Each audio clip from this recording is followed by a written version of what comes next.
बचपन में कई लोग मिले जो प्रकृति से प्राप्त निःशुल्क फल फूल सब्जी भाजी मसाले का निर्मम उपयोग करते थे। ठीक है। उस दिन बूंदाबांदी थी, जुलाई का अंतिम हफ्ता था। बूंदाबांदी को छत से उतरते हुए सुन रहा था। मजदूरों का जीवन बड़ा विचित्र होता है। दाम्पत्य जीवन में दूर की सोचने की कोई रीति नहीं होती। मनोरंजन के अभाव में दुखों को पाटने का एक ही तरीका होता है, प्रेम।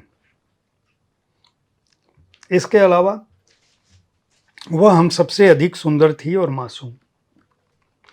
मतलब ये जो आपका मैं छोटे छोटे सपने देखता था, उनमें वो सब आता था जो जीवन में नहीं था।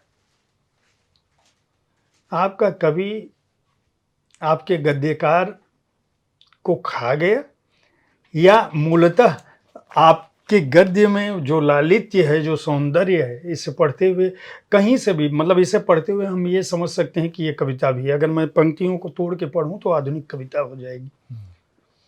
इसकी भाषा के बारे में कहें कि ये सौंदर्य, ये भाषा का जो ये सौंदर्य है, ये मंडलोई जी ने इसको अब तक कहाँ छुपाए रखा था। दरअसल क्या है जयप्रकाश जी, देखिए मैं बहुत ईमानदारी से कहता हूँ, मैंने जब लिखना थोड़ा बहुत जो भी कुछ शुरू किया, तो मेरे जो कंटेम्प्रेरी है, मेरे सीनियर हैं, वो ये कहा करते थे कि ये कुछ भी कर सकता, कविता नहीं कर सकता। जब मैं गद्य लिखता था तो बोले ठीक है, थोड़ा बहुत गद्य लिखता, पर ये आदमी आलोचना नहीं लिख सकता। तो मैंने किसी चीज़ की चिंता ही नहीं की। मैंने अपनी तरह से जो भाषा मेरे पास जीवन से आई, मैंने उसी में काम किया। सब लोग बोलते हैं कि एक कवि जो बड़ा तब होता है जब उसको उसका भाषिक मुहावरा मिल जाता है। मैं तो जानते ही नहीं था भाषिक मुहावरा क्या होता है, जो होता गया।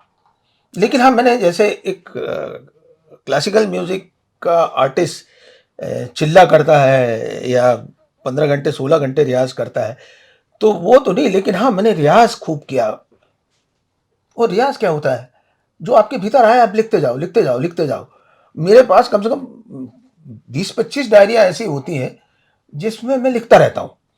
उसका कोई मतलब नहीं होता कि वो रचना है या नहीं है, उसको छपाना है नहीं छपाना, कुछ नहीं।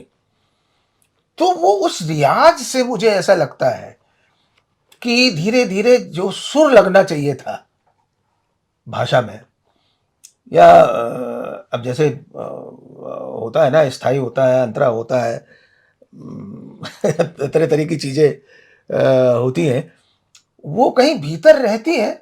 वो सुर लगने के बाद वो अपने आप आती जाती हैं। तो अगर आप कह लें कि वो लोक की कहावतें अपने आप आके बैठ गई, कविता के टुकड़े आके बैठ गए, या वो गद्य में टुकड़े हैं कि टुकड़ों में गद्य है, ये मैंने इन सारी चीज़ों की बहुत ज़्यादा चिंता की नहीं। अब वो कुछ बन गया। आप ये मानिए कि जो जीवन का सच जिस तरह से आता गया, मैं दर्ज करता गया। उसकी एक किताब बड़ी सी बनी, उसको एडिट कर दिया और आपके सामने प्रस्तुत कर दिया। मेरा इसमें कोई कमाल हमाल नहीं है। सीधी सी बात है कि कलाओं के पास बहुत विनम्रता से जाना चाहिए। तो किसी भी तरह की कला है, तो मैं जब भाषा के पास, शब्दों के पास विनम्रता के साथ जाता हूँ, तो वही कुछ दे देते हैं मुझे।